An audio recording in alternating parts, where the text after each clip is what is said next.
ඉතින් කොහොමද ඔයාලට? අද මාර්තු 24 මම ඇත්තටම ඊයේ බෙහෙත් ගන්න වෙද මහත්තයා ගාවට ගිහිල්ලා බෙහෙත් ගත්තා.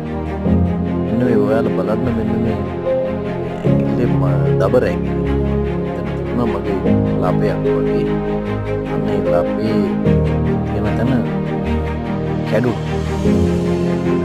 කොට මේ සැරේට මේ ඇඟිලි නිකන් අරනවන්න බලන්න අර තියෙන මේ රෝලේ පුඩුක. ඒක දැන් මට මේ අර්ශ සමාරුව මගක්. මේ පුත් වල ආවා මේ අන්දිවල ඉඳි නමන්න බැරි තත්ත්වයක්. දැන් මේ පුතු කරක් වෙලා තියෙන මේකත් හොද වෙලා දැන් මේ අන්තිම පුරුව තමයි දැන් මේ හොද වෙන්නේ.